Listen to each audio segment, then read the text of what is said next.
Hỏi thế gia, khổ đau là gì mà khiến nhiều người lâm vào trầm tư? Có những ngày bạn mở mắt ra đã nghe tiếng thở dài của chính mình vang lên trước cả tiếng chim hót. Một buổi sáng chưa kịp khởi đầu đã thấy lòng nặng trĩu. Không phải vì bạn lười biếng, không phải vì bạn thiếu nghị lực, mà vì tâm trí bạn đã quá mỏi mệt sau quá nhiều tháng ngày tự mình gồng gánh.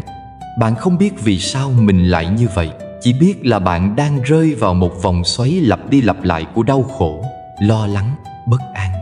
Sáng khổ vì những trách nhiệm không tên, vì công việc chất chồng, vì đồng lương chẳng đủ sống, vì con cái cần lo, vì cuộc sống chẳng chừa cho bạn một giây để thở. Chiều khổ vì những điều đã lỡ tay đánh mất, vì những kỳ vọng đặt vào người khác nhưng rồi lại bị phản bội, vì những câu nói vô tình ai đó buông ra mà khiến bạn chạnh lòng cả tháng. Tối khổ vì nhớ những chuyện cũ, những vết thương cũ, những người cũ đã đi, vì câu hỏi quen thuộc cứ lặp lại mãi: tại sao mình lại khổ đến thế này? Bạn từng nghĩ rằng rồi một ngày nào đó mọi chuyện sẽ ổn, rằng chỉ cần cố thêm một chút, nín nhịn thêm một chút, chịu đựng thêm một chút thì cái gọi là bình yên sẽ đến gõ cửa. Nhưng ngày qua ngày, tháng nối tháng, bạn vẫn thấy mình loay hoay nơi vạch xuất phát của hạnh phúc. Khổ cứ bám theo như cái bóng dài lúc hoàng hôn, càng chạy càng thấy nó hiện rõ. Bạn trách bản thân vì không đủ giỏi, trách người khác vì không biết thương mình, trách số phận vì đã không công bằng. Và rồi bạn rơi vào một trạng thái tiêu cực mà chính bạn cũng không nhận ra. Bạn nói tôi ổn, nhưng thật ra bên trong bạn đang hoảng loạn. Bạn cười với người ngoài nhưng lại im lặng trong chính cuộc sống của mình. Bạn sống nhưng không thật sự thấy mình đang sống. Vậy làm gì để hết khổ? Thật ra không ai trên đời này là không khổ. Người có nhiều tiền cũng khổ, người thành công cũng khổ, người đẹp cũng khổ. Bởi vì khổ không nằm ở hoàn cảnh, mà nằm ở cách ta đối diện với hoàn cảnh đó. Có người sống trong nghèo khó nhưng tâm lại đầy đủ. Có người sống giữa giàu sang nhưng lòng lại thiếu thốn đến tội nghiệp. Nỗi khổ lớn nhất không đến từ bên ngoài mà đến từ bên trong ta, từ sự kỳ vọng quá nhiều, từ việc bám víu vào những điều không thật, từ mong cầu mọi thứ phải theo ý mình. Khổ là một phần của đời sống, nhưng nó không phải là toàn bộ. Nó chỉ là một con đường nhỏ để dẫn bạn trở về với chính mình. Chỉ là một bài học mà nếu đủ hiểu, bạn sẽ thấy biết ơn nó thay vì oán trách. Buông bỏ không phải là từ bỏ mọi thứ, mà là buông cái tâm muốn điều khiển tất cả. Là thôi than trách, thôi oán giận, thôi mong người khác thay đổi, mà bắt đầu thay đổi từ chính mình. Bạn không cần phải mạnh mẽ ngay lập tức, chỉ cần mỗi ngày một chút, học cách lùi lại, học cách thở sâu, học cách nhìn mọi thứ bằng con mắt của người đã từng đau nhưng không còn sợ nữa. Bởi vì chỉ khi bạn chấp nhận khổ đau như một phần tất yếu của hành trình, bạn mới có thể bước tiếp mà không thấy mình bị ràng buộc. Chỉ khi bạn ngừng chống đối thực tại, bạn mới có thể đi qua nó nhẹ nhàng như một cơn gió. Sáng khổ, chiều khổ, tối khổ, đó là khi bạn còn ôm chặt những điều đã cũ. Nhưng nếu bạn chịu đặt xuống, chịu ngồi lại, chịu nhìn vào chính mình, thì dần dần bạn sẽ thấy rằng khổ cũng có giới hạn. Nó đến để nhắc bạn quay về, chứ không phải để dìm bạn xuống mãi mãi. Nó xuất hiện để dạy bạn biết thương mình, biết sống sâu hơn, biết sống chậm lại và biết rằng an yên không nằm ở ngoài kia, mà nằm ngay trong tâm bạn. Vậy nên, nếu hôm nay bạn thấy mình đang khổ, đừng vội oán trách.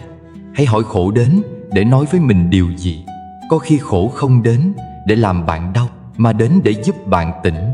Tỉnh rồi mới biết lâu nay mình không thật sự sống, chỉ là đang tồn tại trong nỗi sợ.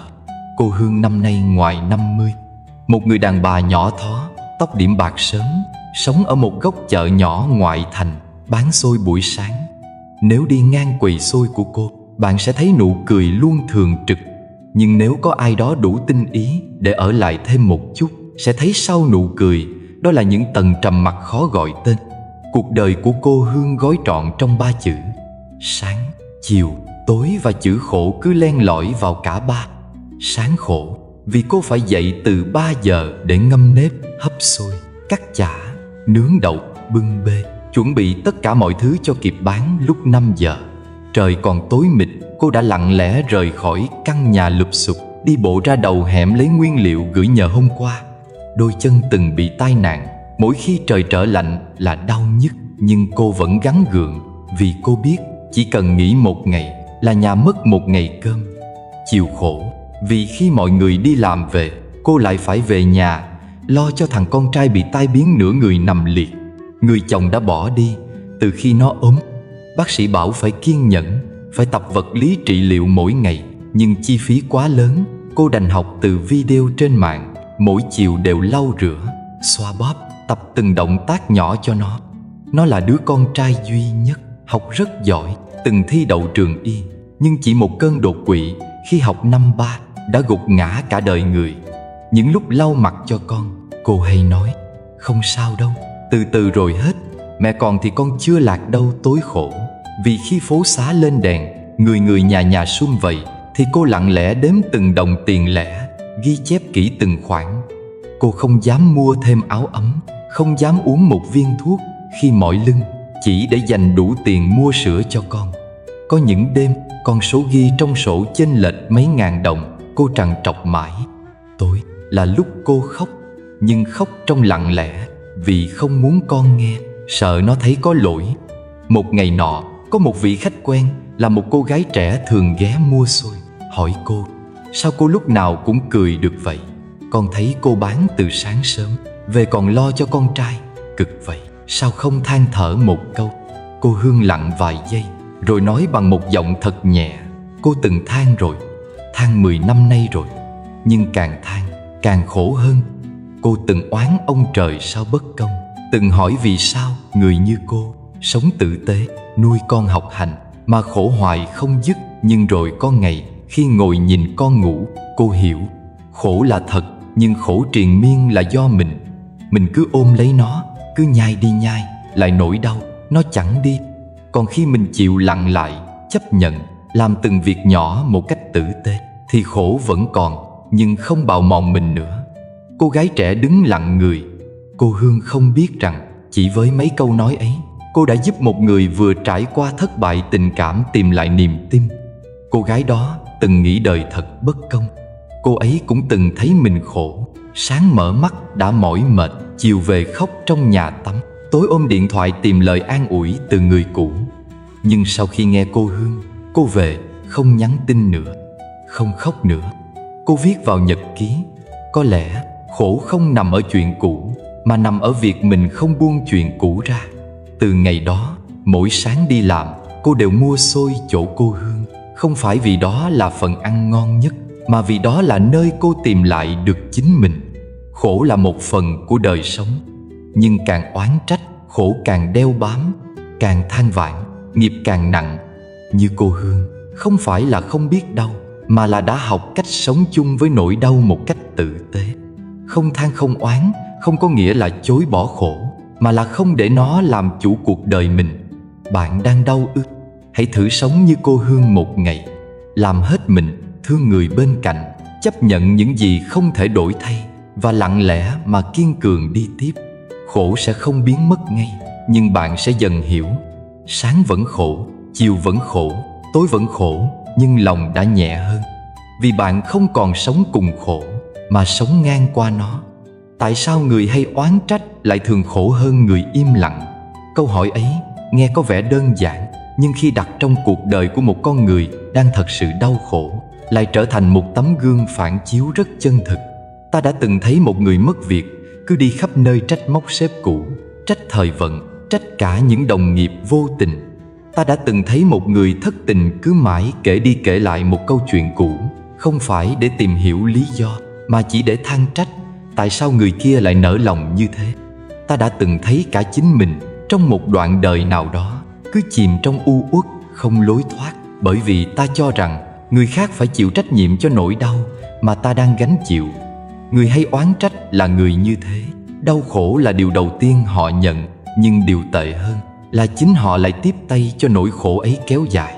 Giống như một vết thương chưa kịp lành mà ta lại cứ đưa tay gãi lên mãi, rồi trách sao nó cứ rỉ máu hoài. Có bao giờ bạn cảm thấy mình đã kể đi kể lại một chuyện buồn rất nhiều lần, nhưng mỗi lần nhắc lại là một lần tim lại nhói lên như mới? Có bao giờ bạn thấy càng trách móc, càng hằn học thì chính tâm mình càng bất an, càng kiệt sức. Phải chăng oán trách là cách ta níu giữ nỗi khổ ở lại lâu hơn? Khi trách móc, ta đang hướng tâm ra ngoài, ta đổ lỗi cho hoàn cảnh, cho người khác, cho số phận. Nhưng trong lúc đó, chính ta lại quên mất việc quan trọng nhất, quay về bên trong để hiểu nỗi khổ ấy thực sự đến từ đâu. Người oán trách như đang đổ thêm dầu vào lửa, trong khi người im lặng lại đang tưới mát chính mình bằng sự hiểu biết. Im lặng không phải là yếu đuối. Im lặng là lúc người ta không cần bộc lộ ra ngoài nữa, mà bắt đầu dám lắng nghe bên trong. Trong cõi im lặng ấy, ta có thể thấy rõ hơn nỗi khổ ấy bắt nguồn từ đâu. Có thể là từ những kỳ vọng quá lớn không được đáp ứng. Có thể là từ một cái tôi quá nhạy cảm luôn muốn kiểm soát cuộc đời. Có thể là từ quá khứ chưa được chữa lành mà hiện tại lại khơi gợi. Khổ đau không đáng sợ. Điều đáng sợ là không biết tại sao mình khổ, và vì không biết nên ta cứ chống lại nó thay vì hiểu nó.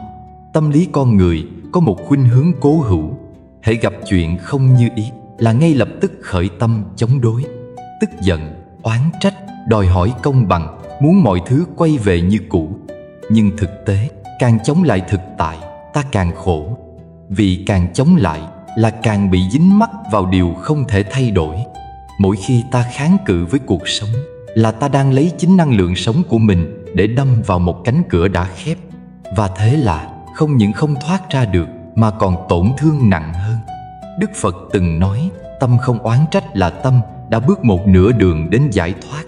Nửa đường ấy là sự chuyển hóa từ chống đối sang chấp nhận. Chấp nhận không phải là buông xuôi hay cam chịu, mà là một sự nhận ra rằng mọi thứ đang là như nó đang là. Mọi sự chống đối đều là vô ích nếu không có sự hiểu biết. Có một câu chuyện trong kinh sách kể rằng một người bị trúng mũi tên độc, đau đớn vô cùng. Nhưng thay vì rút mũi tên ra và chữa trị, người đó lại cứ gào lên hỏi: ai bắn ta? Vì sao bắn? Bắn bằng gì? Từ hướng nào? Có ý gì? Và trong khi chưa có ai trả lời được thì người ấy đã mất mạng vì chất độc lan ra khắp cơ thể. Nỗi oán trách cũng như vậy, là thứ kéo dài đau đớn, khiến tâm trí mờ mịt và làm ta quên mất điều quan trọng nhất cần làm là chữa lành chính mình. Nếu một người chịu dừng lại, không còn hướng ra ngoài để tìm ai đó chịu trách nhiệm, mà quay vào trong để hỏi mình đã thực sự sống như thế nào, đã có điều gì khiến mình mong đợi quá mức, đã có điều gì mình chưa hiểu, chưa chấp nhận, thì lúc ấy sự hiểu biết sẽ hé mở.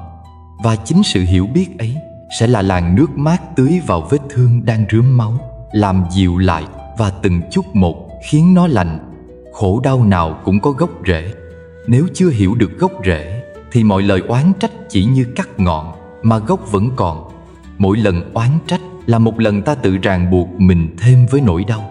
Còn mỗi lần chấp nhận là một lần ta tháo một nút thắt. Người im lặng không phải vì họ không biết đau, mà là vì họ đang chọn cách đau cho đúng. Người không trách móc không phải vì họ không có gì để trách, mà vì họ biết rằng có trách cũng không thay đổi được gì, chỉ khiến tâm mình thêm nặng nề. Thế nên, nếu bạn đang khổ, hãy thử một lần không oán trách nữa. Hãy thử ngồi xuống, yên lặng và hỏi lòng mình, nỗi đau ấy thực sự đến từ đâu? Mình đang cần điều gì? Mình có đang cố chống lại điều không thể thay đổi? Và rồi, hãy thở thật sâu, nhìn thẳng vào hiện tại, không phán xét, không đòi hỏi, chỉ nhận biết. Đó có thể là bước đầu tiên để khổ đau bắt đầu tan ra. Không phải vì bạn chiến thắng nó, mà vì bạn đã không còn chống lại nó nữa. Có phải oán trách là một cách trốn hiểu chính mình không? Khi cuộc sống xảy ra điều gì đó không như ý, phản ứng đầu tiên của nhiều người thường là tìm một đối tượng để quy kết, để trút giận, để đổ lỗi. Đó có thể là người thân, là người yêu, là đồng nghiệp, là xã hội, là cả một thế giới dường như luôn bất công với mình. Nhưng rất hiếm khi ta dừng lại đủ lâu để nhìn sâu vào chính mình. Ta không hỏi tại sao lòng mình lại phản ứng dữ dội đến vậy, không tự vấn điều gì bên trong mình đã bị chạm tới, điều gì chưa được hiểu, chưa được chữa lành. Bởi vì nhìn ra ngoài thì dễ, còn nhìn vào trong thì đau. Đau không phải vì nội tâm ta xấu xí, mà bởi vì có quá nhiều điều chưa từng được soi rọi. Có những nỗi sợ ta giấu rất kỹ, Có những vết thương từ thời thơ bé chưa từng được chạm tới. Có những kỳ vọng đặt sai chỗ, nhưng ta lại cứ nghĩ là đúng. Nên mỗi khi tổn thương xuất hiện, thay vì nhận ra đó là cơ hội để chữa lành chính mình, ta lại vội vã hướng mũi nhọn ra bên ngoài, như thể chỉ cần thế giới thay đổi thì ta sẽ được yên. Nhưng thật ra không phải thế giới làm ta đau, mà là tâm ta chưa đủ hiểu biết nên mới đau.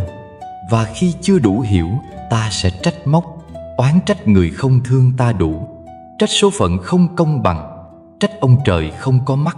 Càng trách càng thấy mình đúng, nhưng cũng chính vì thế càng xa dần sự bình an. Bởi vì bản chất của oán trách là sự trốn chạy. Ta không muốn thấy chính mình đã yếu ở đâu, thiếu ở đâu, lệch ở đâu. Ta không muốn nhìn nhận mình cũng có phần gây ra sự việc ấy.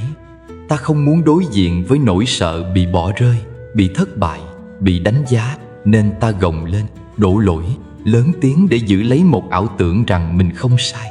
Nhưng trốn chạy chỉ khiến nỗi đau bị đè nén, không biến mất mà chỉ ẩn sâu hơn, nằm đó như một quả bom âm ỉ, và chỉ cần một kích hoạt rất nhỏ lại bùng lên dữ dội. Ta oán trách không vì ta xấu, mà vì ta đang yếu. Một người hiểu mình, dù gặp hoàn cảnh nghiệt ngã cũng không vội trách đời. Họ có thể vẫn đau, nhưng là một nỗi đau có trí tuệ, biết mình đang cảm gì, vì sao cảm như vậy, và từ đó từng bước buông xuống những điều không cần mang nữa. Còn người không hiểu mình, chỉ cần một chút nghịch cảnh cũng có thể khiến họ nổi sóng, vì tâm chưa đủ vững, chưa đủ sâu, chưa đủ sáng để tự vươn dậy từ trong đau khổ. Oán trách chính là tiếng nói của nỗi sợ, của sự yếu mềm không chịu nhìn lại tâm mình. Và càng sợ, ta càng oán. Càng yếu, ta càng cần một cái cớ để không phải chịu trách nhiệm. Nhưng điều nghịch lý là càng trốn, nỗi khổ càng lớn. Càng đẩy nó đi, nó càng bám chặt. Càng cố che giấu bên ngoài, bên trong càng rạn nứt. Nhiều người sống cả đời trong tâm thế ấy. Gặp chuyện gì cũng cho rằng nguyên nhân đến từ người khác, vận hạn, thời thế hay nghiệp chướng. Nhưng nếu có một lần đủ can đảm dừng lại, không đổ lỗi nữa, không diễn vai nạn nhân nữa, mà lặng lẽ nhìn sâu vào lòng mình, họ sẽ thấy mọi đau khổ đều có một điểm khởi đầu từ tâm, từ kỳ vọng đặt nhầm chỗ, từ niềm tin chưa đúng, từ những cảm xúc chưa từng được hiểu trọn vẹn, từ những năm tháng sống mà chưa từng hỏi rằng mình thực sự là ai, mình thực sự muốn gì, mình đã sống đúng với mình chưa. Đức Phật dạy rằng hiểu mình là trí tuệ, và trí tuệ là ngọn đèn soi đường giữa đêm tối khổ đau. Nếu chưa hiểu được mình thì mọi hiểu biết khác cũng chỉ là tạm bợ. Vì nếu ta không hiểu mình đang bị tổn thương ở đâu thì làm sao có thể tìm được cách chữa lành thật sự. Một người hiểu mình không phải là người hoàn hảo, mà là người dám thành thật với chính mình. Họ không phủ nhận nỗi khổ, cũng không bi lụy vì nó. Họ nhận biết nó đang có mặt nhưng không để nó điều khiển. Họ biết rằng đau khổ cũng là một phần của sự trưởng thành, và mỗi lần hiểu sâu hơn về mình là một lần nỗi khổ được gỡ bớt. Thành ra, hiểu mình chính là bước đầu để hiểu khổ, và hiểu khổ là bước đầu để không còn khổ nữa. Bởi vì chỉ khi nào ta thấy rõ nguyên nhân thì mới có thể gỡ được hệ quả.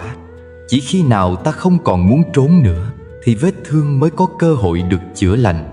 Vậy nên, nếu hôm nay bạn thấy mình đang trách ai đó, trách một điều gì đó, trách cuộc đời sao cứ nghiệt ngã với riêng mình, hãy dừng lại một chút. Đừng trách nữa.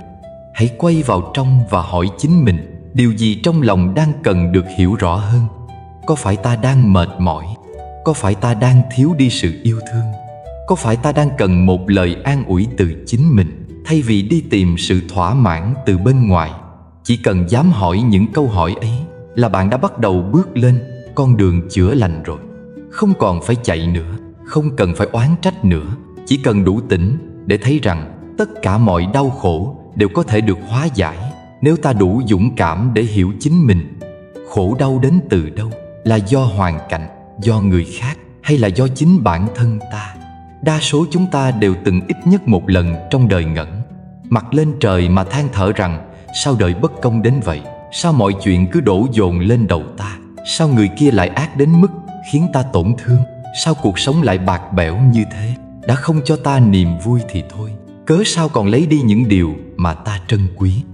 Và trong những phút giây ấy, ta chỉ thấy bản thân mình là nạn nhân, là kẻ đáng thương giữa vòng xoáy bất toàn của cuộc đời. Nhưng mấy ai trong chúng ta từng thực sự dừng lại đủ lâu, đủ tỉnh để hỏi tâm mình đã gieo gì? Đức Phật dạy rằng không ai có thể mang đến cho con đau khổ ngoài chính tâm của con. Một lời dạy rất ngắn, nhưng nếu ngẫm cho thấu thì lại sâu như biển. Bởi vì khổ đau không từ trên trời rơi xuống, cũng không tự nhiên, mà càng không phải do một thế lực vô hình nào trừng phạt. Mà khổ đau là kết quả của một chuỗi nhân duyên ta đã từng gieo, có thể trong hiện tại, cũng có thể từ rất lâu về trước, khi chính ta đã từng là người gieo ra cái nhân của sự bất an, của nỗi buồn, của oán hận mà không hề hay biết.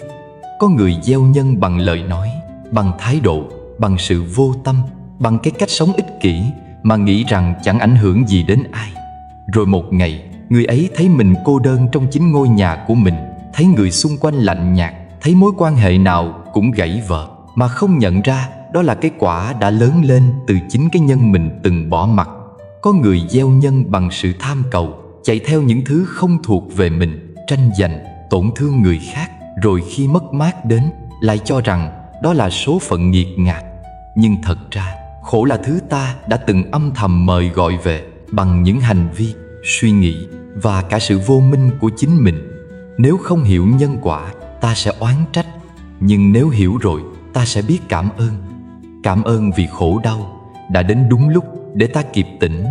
Cảm ơn vì những người từng làm tổn thương ta, để ta học được bài học từ bi và buông bỏ. Cảm ơn cả những thất bại, để ta biết cúi đầu, biết quay vào trong, biết rằng có những điều không thể cưỡng cầu mà phải được hóa giải từ chính nội tâm. Thật ra, thế gian này không ai có thể tránh khỏi khổ. Nhưng điều khác biệt là có người khổ rồi oán trách, có người khổ rồi giác ngộ. Có người dùng khổ đau để tự hành hạ mình, cũng có người dùng chính khổ đau để chuyển hóa thành trí tuệ. Người thứ nhất đi lùi về bóng tối, người thứ hai bước ra ánh sáng. Và điều quyết định không phải là hoàn cảnh, mà là tâm họ chọn như thế nào. Nếu cứ mãi cho rằng nỗi khổ của mình là do người khác mang đến, thì suốt đời ta sẽ bị trói buộc bởi hành động và cảm xúc của người khác. Chỉ cần ai đó cư xử không như ý, ta lại đau. Chỉ cần cuộc sống lệch khỏi mong cầu, ta lại trách. Nhưng nếu ta hiểu rằng khổ là do tâm chưa đủ sáng suốt, thì mỗi khi đau đến, ta không vội trách đời, mà quay về tự hỏi mình đã sai chỗ nào, mình đã kỳ vọng điều gì, mình có đang sống đúng với đạo lý chưa. Bởi vì khi tâm ta đầy tham, thì khổ sẽ đến bằng cách làm ta mất. Khi tâm ta đầy sân, thì khổ sẽ đến bằng cách khiến người khác làm trái ý ta. Khi tâm ta đầy si mê, thì khổ sẽ đến bằng cách dắt ta đi trong mê lầm, sống sai rồi cứ nghĩ là đúng. Nên cái đau không nằm ngoài ta, mà nằm sâu trong tâm chưa được soi sáng. Và nếu muốn hết khổ, thì không thể bằng cách thay đổi người khác hay ép buộc hoàn cảnh, mà chỉ có một con đường duy nhất là thay đổi chính mình, gieo lại cái nhân thiện lành, sống tỉnh thức từng ngày để mai sau gặt được bình yên. Có người hỏi rằng nếu khổ là nghiệp, vậy ta phải chịu đến bao giờ? Câu trả lời là cho đến khi nào ta chịu ngồi lại, đối diện và chuyển hóa nó. Nghiệp như một dòng nước, nếu không biết thì nó cuốn ta đi, nhưng nếu biết, ta có thể học cách bơi theo và dẫn nó vào chỗ hiền hòa. Không có khổ nào là vĩnh viễn, chỉ có vô minh là kéo dài mãi. Khi tâm bừng sáng, thì đau cũng tan như sương buổi sớm.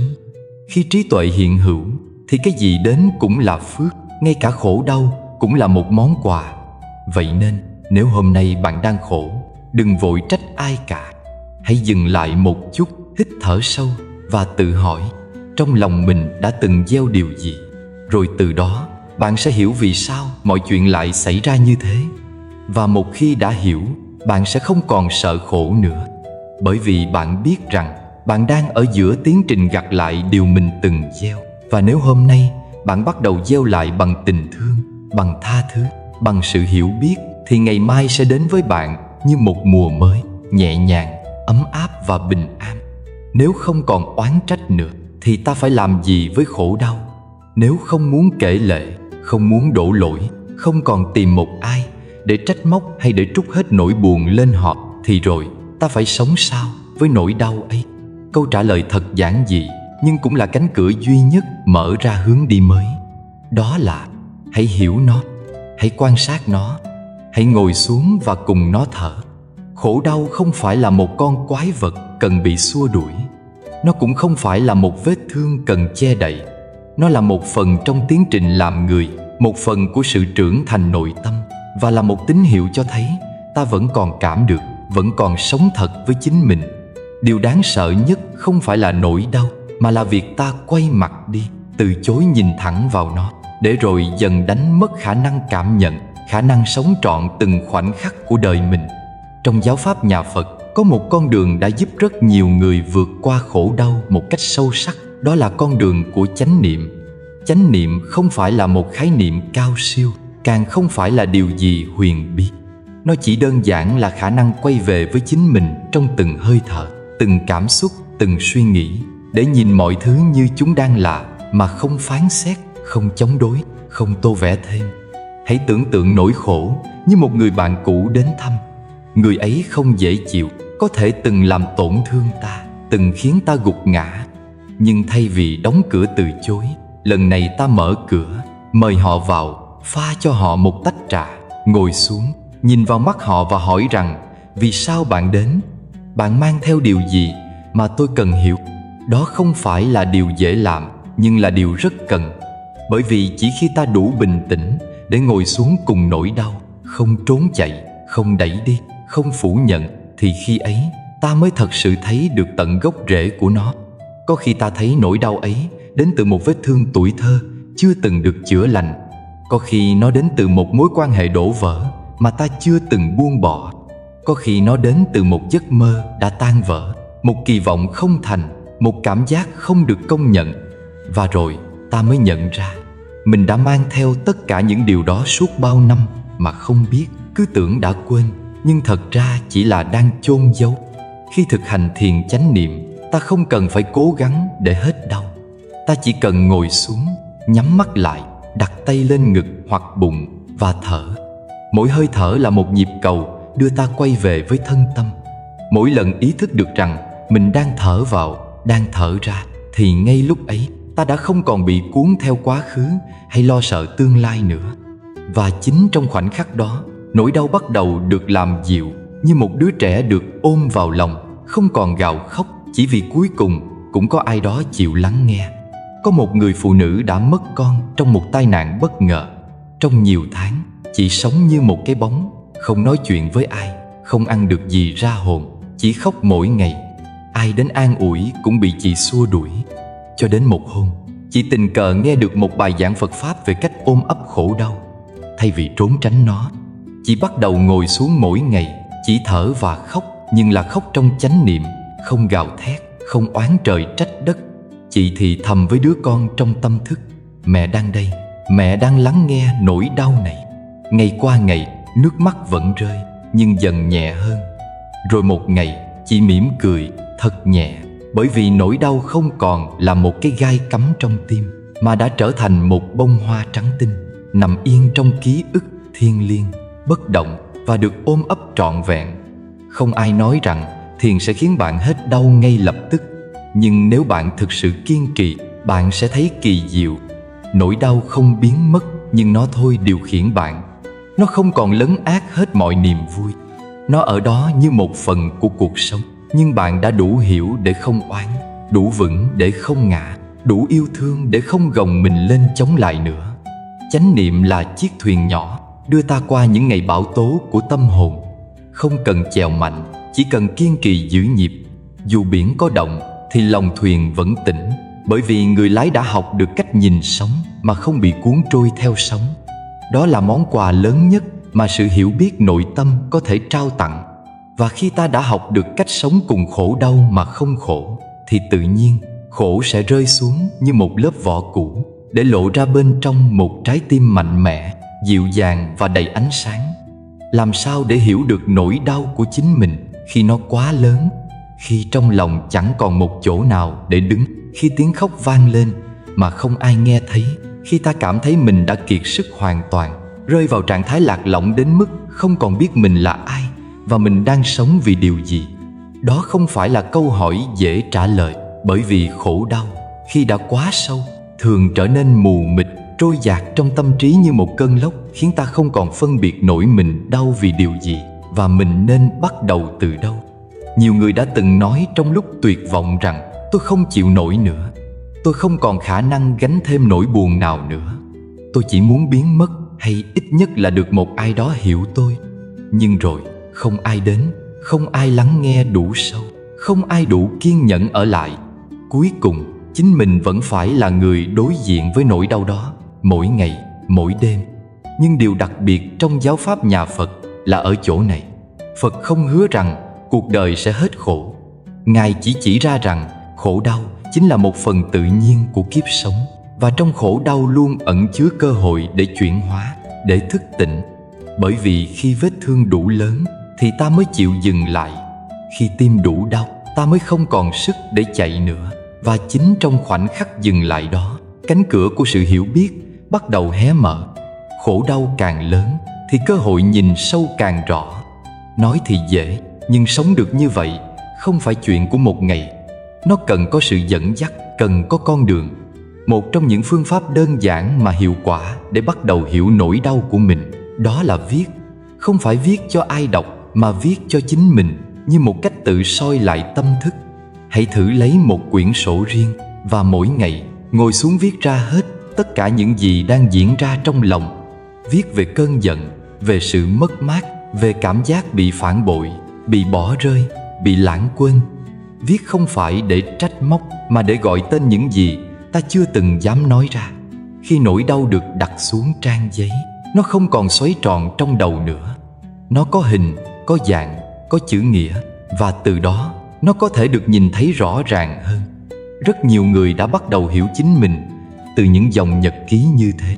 Ban đầu là hỗn loạn, rồi dần dần như có một người bạn bên trong bắt đầu trò chuyện lại với mình, nhỏ nhẹ nhưng thành thật.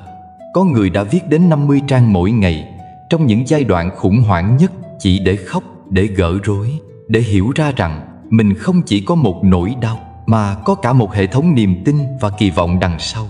Nó đã bị sụp đổ. Cùng với việc viết, thiền định là một phương pháp vô cùng quý giá.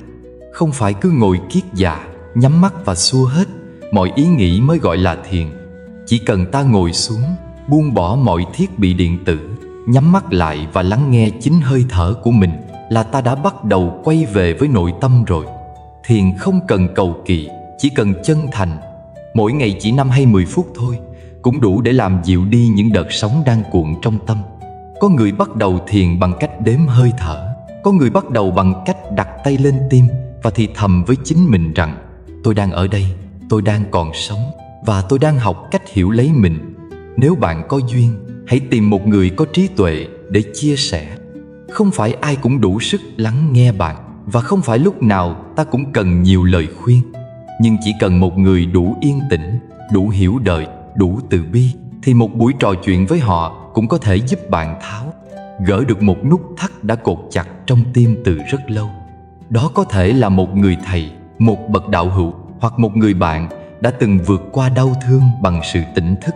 Không cần họ nói quá nhiều, chỉ cần họ có mặt, đủ tỉnh để bạn nhìn thấy chính mình trong họ, và đủ thật để bạn dám nói ra điều mình chưa từng nói với ai. Trong ánh sáng của chánh niệm, nỗi đau dần dần được gọi đúng tên. Và khi đã được gọi đúng tên, nó bắt đầu tan ra. Nó không còn mù mịt nữa. Nó không còn là thứ điều khiển bạn trong vô thức nữa. Nó trở thành một phần của minh triết. Cũng như nước, khi được đặt vào ánh mặt trời, sẽ bốc hơi và hóa thành mây. Nỗi đau khi được soi chiếu bởi ánh sáng của sự hiểu biết và tình thương, sẽ nhẹ dần và biến thành chất liệu nuôi dưỡng sự trưởng thành bên trong bạn. Có người từng nói rằng những gì không giết chết bạn sẽ làm bạn mạnh mẽ hơn. Nhưng trong Phật Pháp, câu ấy còn đi xa hơn thế. Những gì khiến bạn đau, nếu được hiểu đúng và sống cùng một cách tỉnh thức, thì nó không chỉ giúp bạn mạnh mẽ, mà còn giúp bạn giác ngộ. Và có lẽ đó mới là mục đích sâu xa nhất của khổ đau. Không phải để làm bạn gục ngã, mà để đánh thức bạn khỏi giấc mộng của sự thờ ơ, vô cảm và sống hời hợt với chính mình. Có cách nào để chuyển hóa khổ đau thành sức mạnh sống hay không? Có ai có thể bước qua bóng tối mà không bị nó nuốt chửng? Có thể nào một con người bị dồn ép đến tận cùng của mất mát, thất bại và tuyệt vọng lại một ngày nào đó đủ sức quay trở lại, đứng vững, mỉm cười và sống với một trái tim đầy yêu thương, bao dung và trí tuệ? Câu trả lời là có. Không chỉ là một ý tưởng lý thuyết mà là một sự thật đã được chứng minh bằng thân phận của một con người rất thật. Hơn 2.000 năm trước, có một hoàng tử trẻ bỏ lại ngai vàng, cung điện và cả tình yêu để đi tìm lời giải cho chính nỗi khổ mà Ngài chứng kiến nơi con người. Không phải vì Ngài không đủ đầy, mà vì Ngài nhìn thấy rõ, ngay cả khi sống giữa nhung lụa, con người vẫn không thể trốn tránh khỏi sinh ra, già đi, bệnh tật và cái chết. Ngài đã từng là một người chồng, một người cha, một hoàng tử, nhưng rồi chính cái đau đớn khi thấy người thân rồi cũng phải già, thấy bản thân rồi cũng sẽ bệnh, thấy mạng sống mong manh như một làn khói đã khiến Ngài không thể quay mặt làm ngơ. Và Ngài đã rời bỏ tất cả để đi vào tận cùng của khổ đau. 6 năm khổ hạnh trong rừng sâu, đói rét, kiệt sức, cô đơn, từng đứng bên bờ chết. Nhưng cuối cùng, chính nhờ không trốn chạy khỏi nỗi đau đó mà Ngài đã tìm ra con đường giác ngộ. Điều kỳ diệu là ở chỗ này, khổ đau không còn là kẻ thù. Nó trở thành người thầy. Nó không còn làm người ta gục ngã, mà giúp người ta thức tỉnh. Ngài đã nhìn thẳng vào khổ đau, sống cùng nó, chạm sâu vào bản chất của nó, để rồi từ đó bước ra bằng một sự hiểu biết sâu sắc mà sau này nhân loại gọi là trí tuệ bát nhã. Ngài không tiêu diệt khổ, cũng không phủ nhận nó, mà Ngài chỉ ra cách sống cùng khổ đau mà vẫn giữ được tâm bình an. Chính khổ đau, chứ không phải niềm vui, là chiếc cầu nối đến giác ngộ.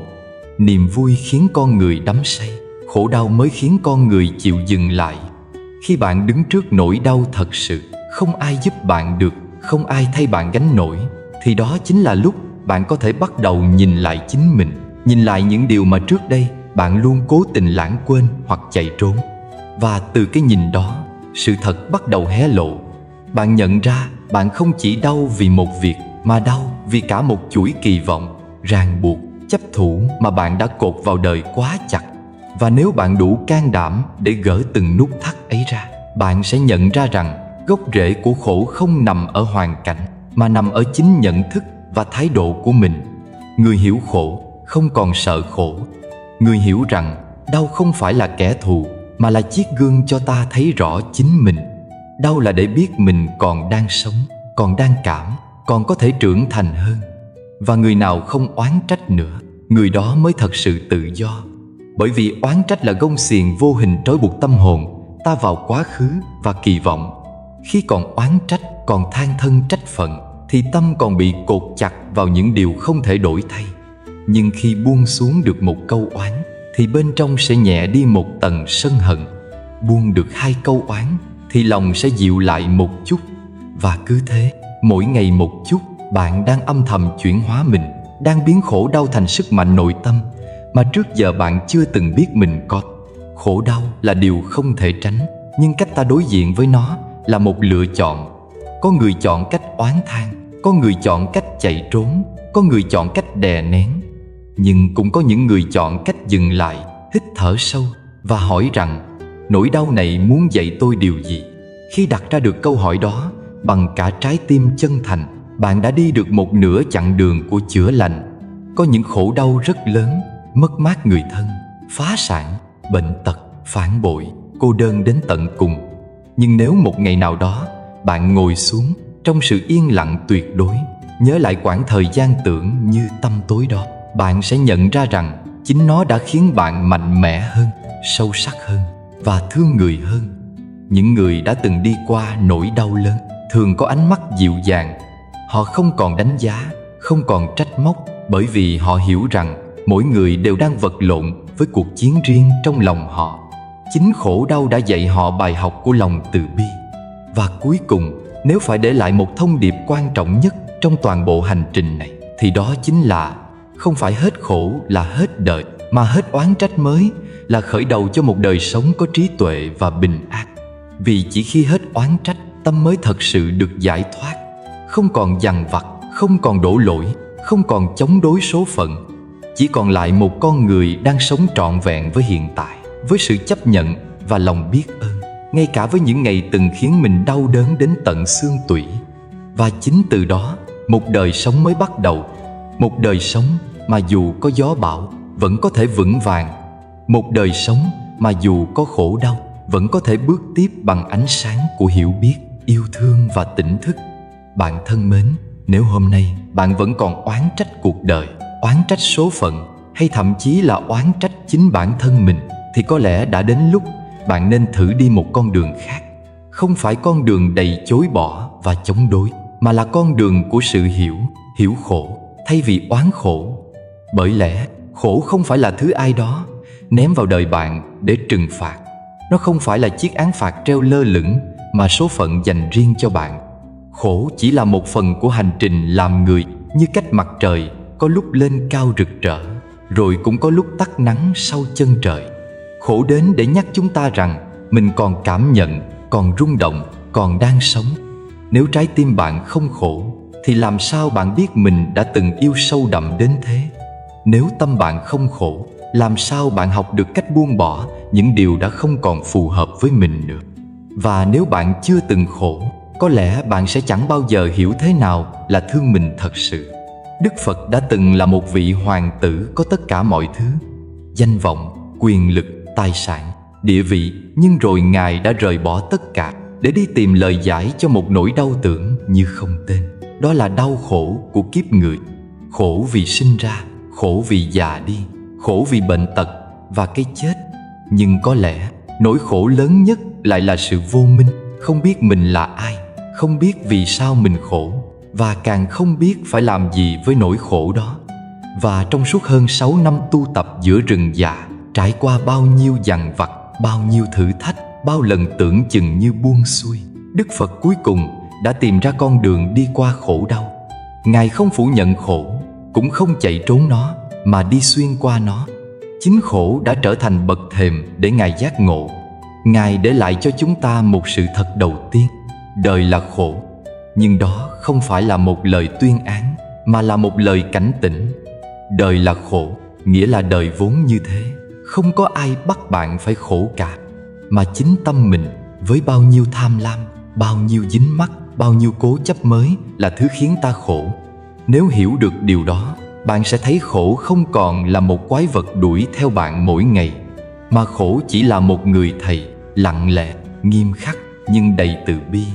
Người thầy đó không dạy bạn bằng lời, mà dạy bằng những va vấp, những tổn thương, và cả những lần bạn muốn bỏ cuộc, nhưng vẫn gượng dậy đi tiếp.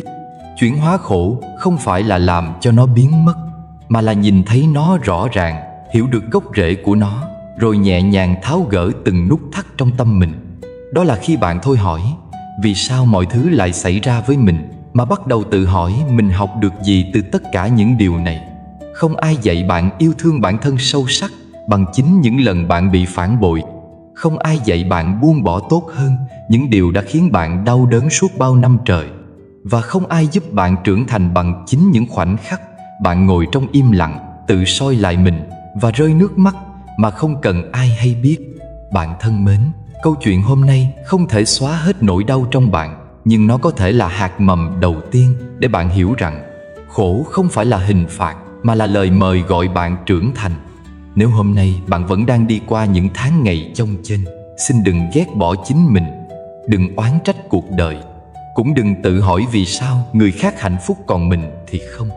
Bởi mỗi người đều có một đoạn đường riêng, một bài học riêng và một thời điểm riêng để thức tỉnh. Đến một lúc nào đó, bạn sẽ thấy không phải hết khổ là hết đời, mà chính khi bạn hết oán trách, đó mới là khởi đầu cho một đời sống có trí tuệ và bình an. Nếu bạn thấy mình đồng cảm với những gì vừa nghe, nếu một câu chữ nào đó chạm vào vùng ký ức sâu trong lòng bạn, hãy để lại một bình luận chia sẻ câu chuyện của bạn, hoặc đơn giản là một câu hỏi bạn đang mang trong lòng. Bởi biết đâu, điều bạn đang giữ kín trong tim lại chính là điều mà rất nhiều người cũng đang cố tìm lời giải. Và nếu bạn muốn tiếp tục hành trình cùng chúng tôi, hành trình đi sâu vào nội tâm, khám phá nhân quả, nghiệp báo và con đường chuyển hóa đời sống từ đau khổ sang an vui, thì đừng quên đăng ký kênh, thả một trái tim và bật thông báo để không bỏ lỡ bất kỳ video nào tiếp theo. Bởi trong video kế tiếp, chúng ta sẽ cùng nhau mở ra một cánh cửa mới. Câu hỏi đặt ra là có phải mọi nỗi khổ đều là nghiệp và ta có thể chuyển nghiệp bằng cách nào? Hẹn gặp lại bạn ở đó và mong rằng từ giây phút này bạn sẽ nhìn khổ bằng một đôi mắt khác. Đó là đôi mắt của sự hiểu, của lòng biết ơn và của một trái tim đã sẵn sàng trưởng thành.